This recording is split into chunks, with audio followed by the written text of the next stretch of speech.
Jerry and Esther had their annual trek north to Alaska, and in the process left their bus at the place that repairs it. And that place was no better this time than last time, or the time before, or the time before, or the time before. And Esther argued with us. But Abraham, I know I cleaned up my vibration. Why are they still bad? They're so disorganized. We left our bus for a full month, and they didn't work on it until we got back. And then they didn't have time to do it. Just like before. And we said, we know. It's not right. It's not right that you get exactly what you're offering vibrationally.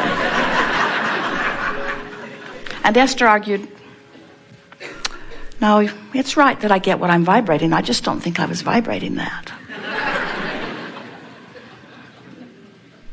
I don't think that I was thinking anything close to the thoughts that were equivalent to the irresponsible, lackadaisical, uncaring, unfeeling, sloppy behavior that they offered to me. When you're standing right in the middle of it, it feels so valid to... So then Esther went on to explain to us, we had the appointment for months, Abraham. Look at all of these emails where we have agreements with what they will do. And even though they are replacing the tile, they have agreed that they will do the engine work first. And look here, it says that they will put this kind of tile in and they will finish it off on the steps in this way. And no one there talked to anyone. It's like there was a total lack of communication. Just like before. And we say, that's the rub, isn't it?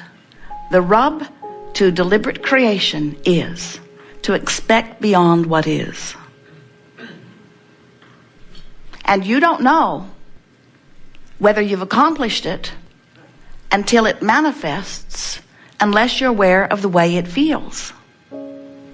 So we said, Esther, how did it feel when you dropped the bus off? And Esther said, oh, it felt great. He said, really? How did it feel when you dropped the bus off? She said, oh, I was so full of positive anticipation. We said, really? How did it feel when you dropped the bus off? And Esther said, well, I was really hoping. I was so hoping that they would. And we said, hoping what? I was so hoping that they would all be different than they'd ever been before.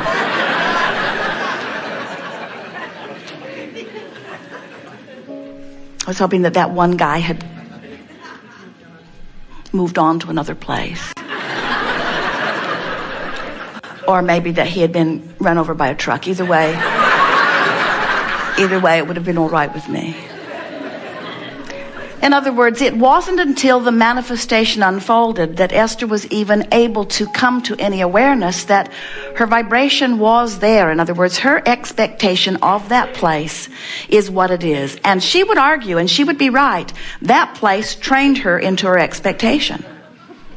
In other words, they trained her to expect that from them.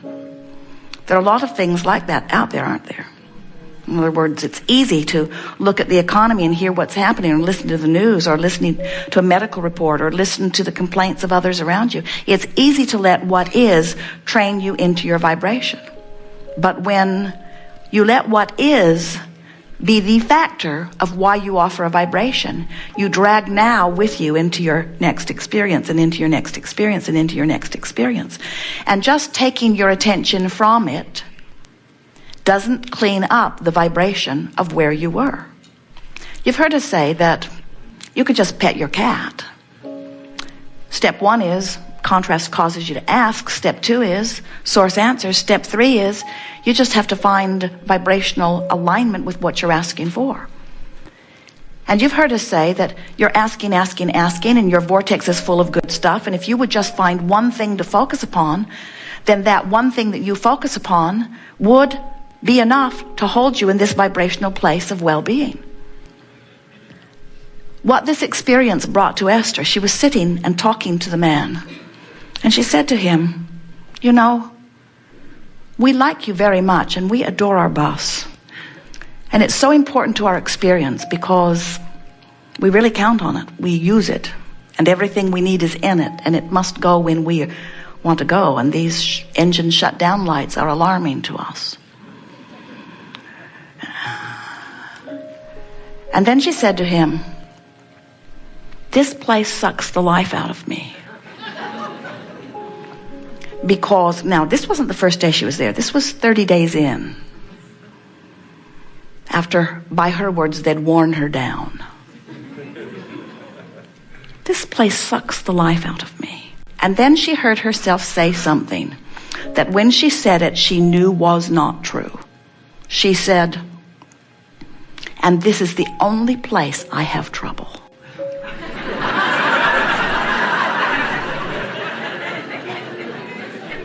Which makes you extra, extra, extra wrong.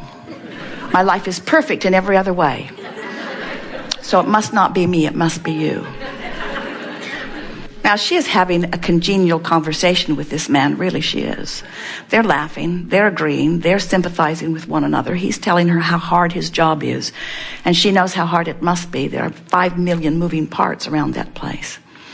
But as Esther walked away and was driving the next day, she thought, that wasn't a true statement at all. This is not the only place.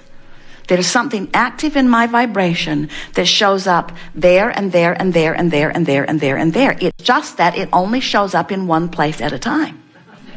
It shows up in the most active place at a time. And right now, the most active place is you guys, because you've got my bus. And my bus matters a lot. And so you are the current focus of my dissension. You are the current focus of my vibrational dissension. But before I got here, it was that person over there. And before I got here, it was that person over here. And before I got there, it was that over there and that over there and that over there. In other words, sometimes it can be the economy.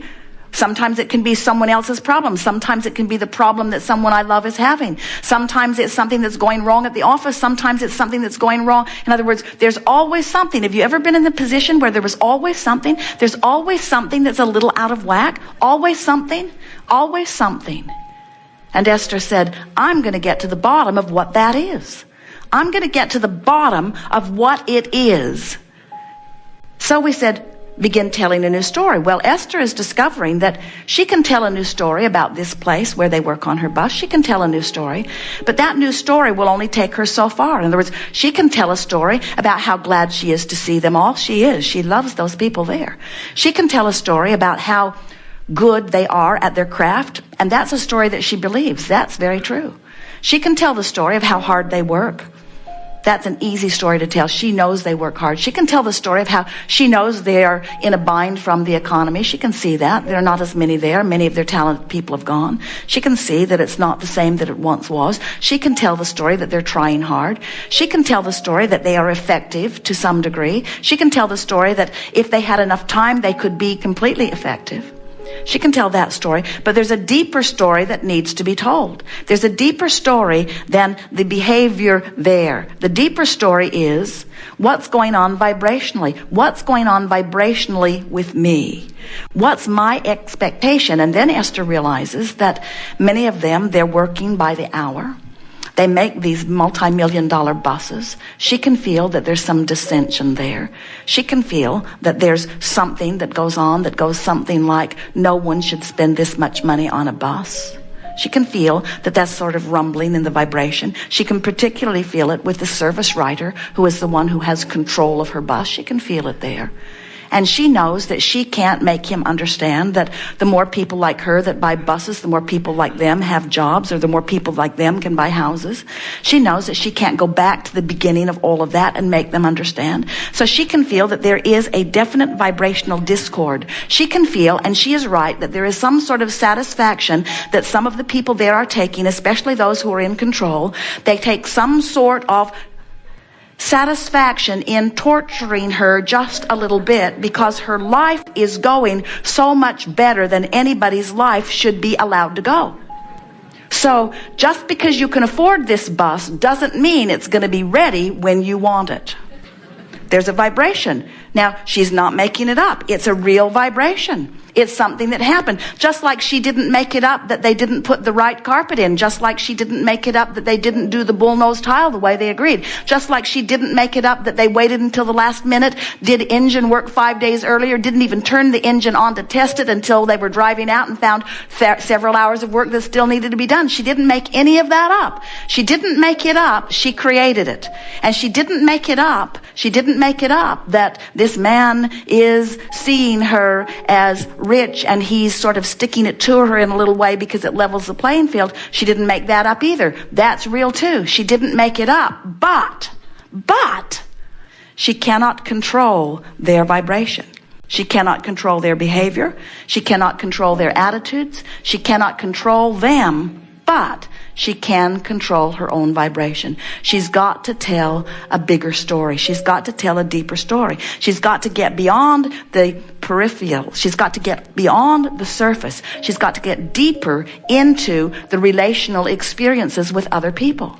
She's got to get into this. This is where she's got to get to. And maybe some of you are having some of the same experiences. If you weren't, we wouldn't be telling you this story. If there was not a vibration of this abounding, the rich are getting richer, the poor are getting poor, the sick are getting sicker, the well are getting weller, the confused are more confused, the clear are more clear-minded. There is becoming a bigger and bigger crevasse between the vibrational differences.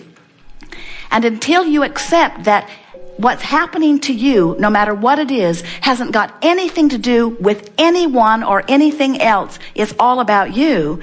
And then you dig into the vibrational countenance that you're offering by caring about how you feel as you think about it.